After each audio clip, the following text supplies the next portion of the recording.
Isaac's life began long before he was born. His story was part of a promise. God had called Abraham, his father, to leave his homeland and follow him to a land that God would show him. In return, God promised to make Abraham into a great nation. But there was a problem. Abraham and his wife Sarah had no children, and they were already very old. Still, God repeated his promise again and again, that Abraham would have a son through Sarah, and through that son his descendants would become as numerous as the stars. After many years of waiting and wondering, when Abraham was 100 and Sarah was 90, God fulfilled his word. Sarah gave birth to a son, and they named him Isaac, which means laughter, because Sarah had laughed in disbelief when she first heard the promise, and now laughed with joy. As Isaac grew, he became the center of the covenant God had made with Abraham. When he was still young, God tested Abraham's faith by asking him to offer Isaac as a sacrifice. Abraham obeyed, trusting God, and just as he raised the knife, God stopped him and provided a ram instead. This moment showed that Isaac's life was sacred and chosen, preserved by God for a greater purpose. After Sarah died, Abraham wanted to find a wife for Isaac, but not from the people around them. He sent his servant back to his own relatives in Mesopotamia. There, the servant met Rebekah, a kind and generous young woman from Abraham's family. She agreed to go with the servant, and when she saw Isaac from a distance, she veiled herself in respect. Isaac brought Rebekah into his mother Sarah's tent, and she became his wife. He loved her deeply, and she brought him comfort after his mother's death, but for many years, they had no children. So Isaac prayed to the Lord for his wife, asking God to bless them with a child. And the Lord heard his prayer. Rebekah became pregnant. But something strange was happening. The babies inside her were struggling and pushing each other. Worried, she asked the Lord what was going on. And God answered her, "2 nations are in your womb. 2 peoples will be separated from your body. One will be stronger than the other, and the older will serve the younger." When the time came for her to give birth, there were twins in her womb. The first came out red and hairy all over, like a garment. They named him Esau. Then his brother came out, and his hand was holding onto Esau's heel. He was named Jacob. Isaac was 60 years old when the twins were born. As the boys grew up, they became very different from each other. Esau became a skilled hunter, a man who loved the outdoors. Jacob was quiet and preferred staying among the tents. Isaac loved Esau because he enjoyed the wild game Esau brought home. But Rebekah loved Jacob. One day, Jacob was cooking some stew, and Esau came in from the field, exhausted and starving. He said, "Quick, let me have some of that red stew." Jacob saw an opportunity. He said, "First, sell me your birthright." Now the birthright was a very important thing. It meant being recognized as the firstborn son, the one who would receive the larger portion of the inheritance and leadership in the family. Esau replied, "I'm about to die. What good is the birthright to me?" So he swore an oath and sold his birthright to Jacob. Then Jacob gave him bread and lentil stew. Esau ate, drank, and got up and left. In that moment, he had given away something very valuable for a bowl of food.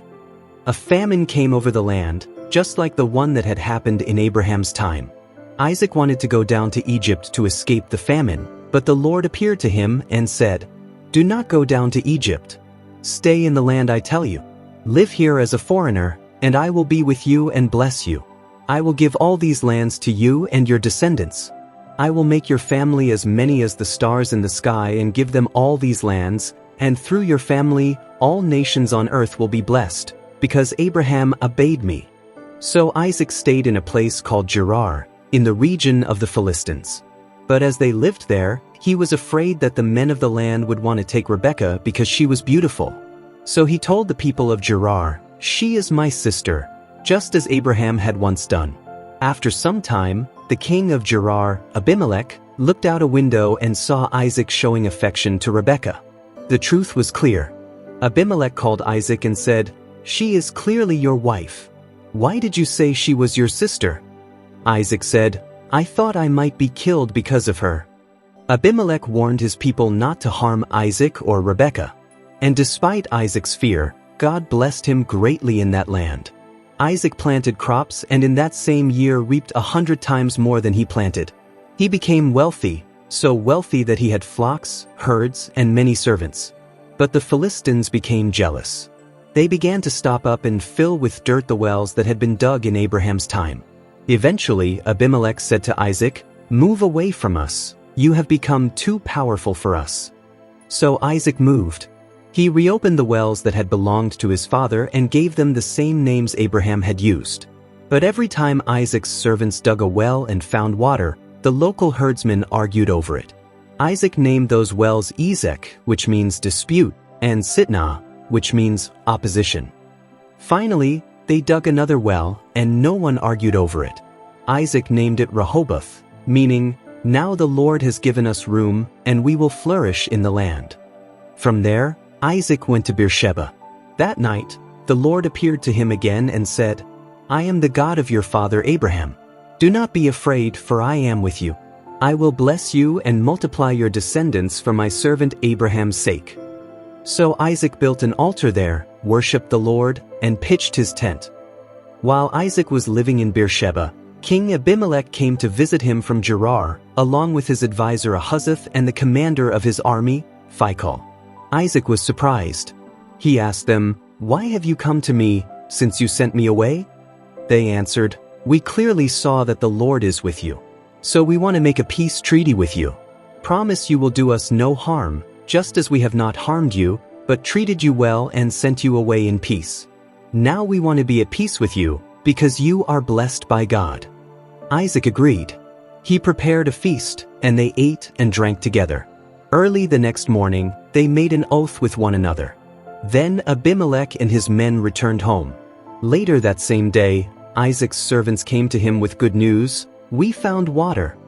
So Isaac named the well Sheba, which means oath, and the town became known as Beersheba, meaning well of the oath. As Isaac grew older, his sons Esau and Jacob were now men.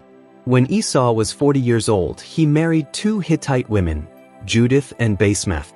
These women were a source of grief to Isaac and Rebekah because they did not follow the ways of God.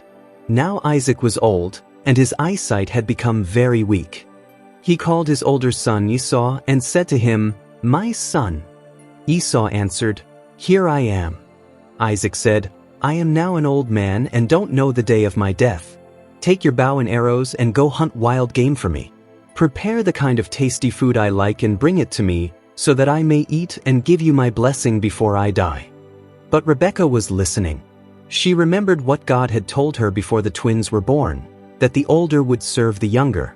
She knew the blessing was meant for Jacob, so she came up with a plan.